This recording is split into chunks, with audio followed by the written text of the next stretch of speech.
It's good to be back. It is so good to be back. The Philadelphia Eagles, they win. They beat the Redskins 32-27. There was rust involved. Let's be real. The first half was not pretty at all. But once we knocked the rust off, once we made adjustments, once we executed better, the Eagles clearly dominated this football game. Before we dive into how this all played out and Carson Wentz, Doug Pederson, Darren Sproles, before we talk about that defense, I'm here to tell you that you can get a free $20 using the promo code BROADS at SeatGeek's checkout page when buying tickets. Use it. Let's talk about this first half, because it was so bad. First off, the tackling was so pathetic, right? You had the Vernon Davis touchdown, which made me sick to my stomach. That is so unacceptable. How he managed to break 4 tackles and find a way into the end zone early in this football game. Hell no, that can't happen. All right, it just can't happen. Wide open receivers left and right. We got carved in the first half for 248 yards? They were on pace to do what Tom Brady did to us in the Super Bowl. And we're talking Case Keenum and those trash can receivers in Washington. I couldn't believe it. We were down 17-0 at one point in that second quarter. We didn't really run the football very well. We were allowing the Redskins to execute on third downs consistently. We couldn't get stops. We looked out of sync. I expected that, but not only was it out of sync, the effort wasn't there too. And that's totally different. That's to an extreme. They weren't just out of sync. They weren't mentally focused. They weren't competing hard. We did have a Desean Jackson touchdown towards the end of that first half. It was a bomb. Carson Wentz let it fly. Desean made it happen. You could see his excitement with his celebration. The link erupted. It made the score 17-7. It got ugly there right before half. Derek Barnett trying to be cute when they're spiking the ball to stop the clock. I don't know what the hell he was thinking, which made it easier for them to kick a field goal, which they essentially did, 20-7 at half. Although it was weird for me, though, because I'm normally so anxious, I'm pacing around. I was somewhat comfortable. It was as if I knew the Eagles were going to turn the page. It was almost as if I expected Doug Pederson to go into that locker room, tell those fellas, get them fired up a little bit, win your battles, tell the offensive line to figure it out, tell the defensive line to figure it out, because it wasn't like we were dominating the trenches in that first half. And let's be real, we have way better talent in the trenches. That should have never happened. So I had this gut feeling that Doug Pederson was going to wake everyone up, get everyone on the same page, and figure it the hell out. And that's exactly what they did. Domination is almost not even the word to explain what we did in that second half. All right, so we did the opposite when it came to third downs. We were the ones executing on the third downs. We started out with a great first drive. Now we had 4th and short in our own territory. Dougie P with the balls. He goes for it. We get the first. We chug downfield a little bit. It was as if we were going Sproles, Sanders. Mixing it up, throwing in the run game. Now, Sproles had 9 carries. I was stunned with what I saw out of Darren Sproles and how many touches he was getting and how we were utilizing Sproles. Sanders had 11, but with a lot less yards. And Howard, I believe, finished with 6 total carries. But I was shocked with how much we used Darren Sproles. This drive in the second half resulted in an Alshon Jeffrey touchdown, 20-14.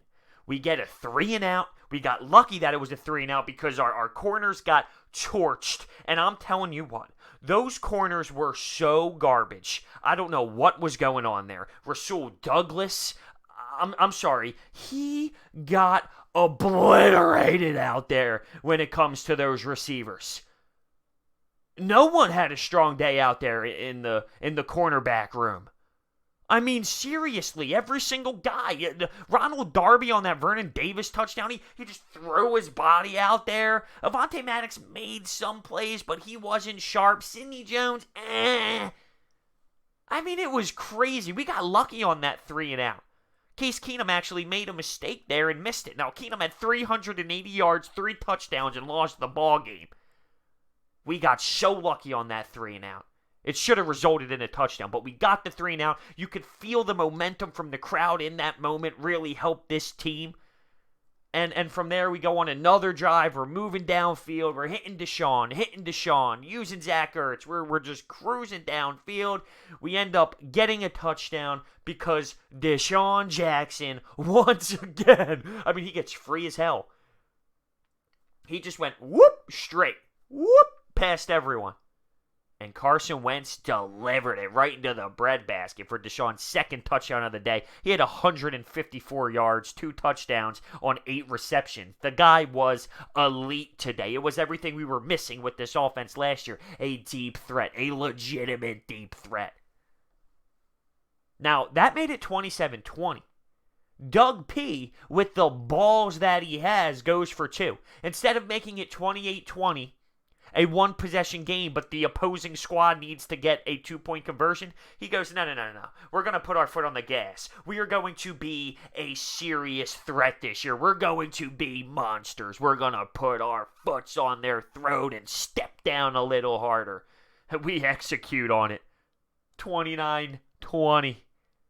That's a ballsy move by the head coach, and I love it. I love Doug Pederson. I love everything he stands for. There was a moment in the first half where we were struggling to get points. He elected to go for it on 4th and short. We didn't get the first down, but at that time, could we have gotten a field goal? Yeah, maybe, but he wants to be aggressive. You live and die with that. That's the beauty of Dougie P. You live and die with those moments, and I accept it every single time going into the play. Now, there were some early calls that I didn't love in this game, specifically on 3rd down. There was a 3rd and 10. There was a pass to the wide receiver, like a screen that wasn't effective. We had a toss at one point on 3rd and short that wasn't great, but just like the players needed to get their feet wet and adjusted in the game, it was almost as if Doug Pederson needed to do the same thing from a play calling standpoint because he was completely different in the second half. At one point, we scored 4 touchdowns in 5 drives. We were cruising downfield. And to end the game, essentially, for our last possession,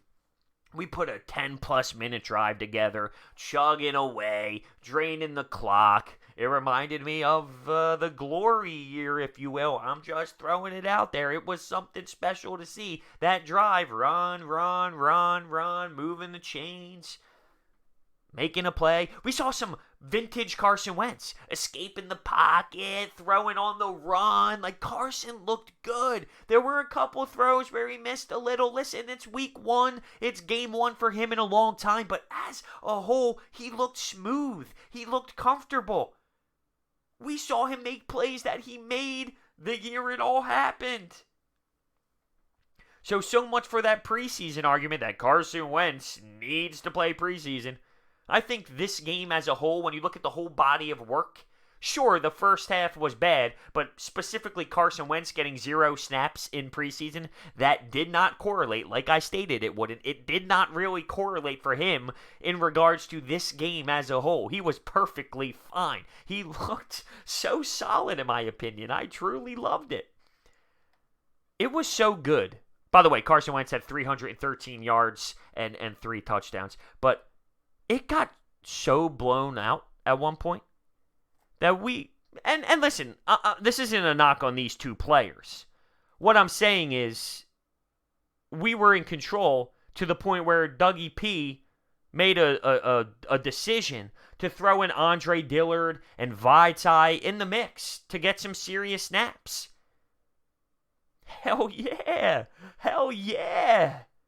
And I'm not trying to say that they only played because we were in control and we were dominating that second half. I'm not making it seem like they're not good enough to be in there. But I'm saying I love the fact that our coach puts them in for some meaningful snaps and they can use that as building blocks for their career. Not so much Vitae, all right? He was a left tackle on a Super Bowl winning team, but specifically Andre Dillard. Just want to throw this out there. Bad news, really bad news for Nick Foles. He got injured. He had to leave the game, and it looks like there's a clavicle injury, and he's going to need surgery. So, I know the Foles, Carson Wentz thing was a discussion for quite some time here in Philadelphia, and I never wish injury upon anyone, right? I'm a fan of the Eagles. You stated I don't really want to follow Nick Foles anymore. I'm appreciative of what he did, but I don't really care anymore about what happens with his career while he plays for Jacksonville. I never want to see this, though. Let me clarify. I never want to see this. But we moved on from Nick Foles, and I was okay with that. I just want to say this, though. People wanted Nick Foles because he doesn't get as injured as Carson Wentz. This is the nature of the sport. It's a brutal sport. It's a physical sport. This stuff happens, and it can happen to anyone. And Nick Foles is going to miss a lot of time now. And even if he does come back, this isn't a I told you so moment, not at all. But this is a, listen, injuries happen in this league. It's inevitable. You can't control it.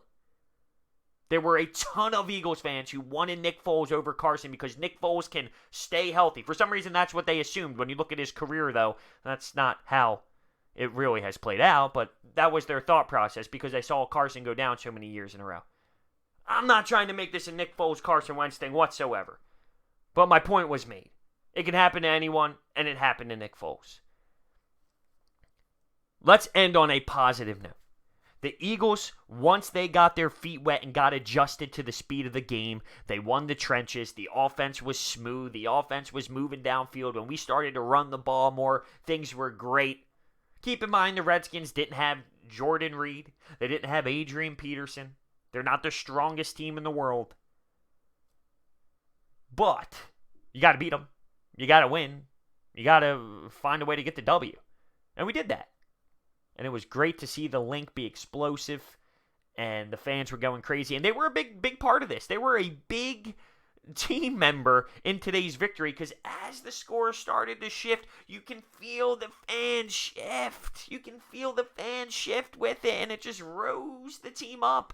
That's the power of being at home at times, for real. Let me know your thoughts down below on this victory. We will have plenty of more Eagles talk, okay? Specifically on this game and throughout the week. I mean, it's Eagle season now, fellas. It is pure Eagle season. Listen, there was a Phillies game on at 1 o'clock today. Who was watching that? I mean, come on. I love the Phils. But, well, I don't know if I really do, but I do. Who was watching that game? No one. Don't lie to me. Thank you guys so much for watching. Hit that thumbs up button, subscribe, and I'll see you next time.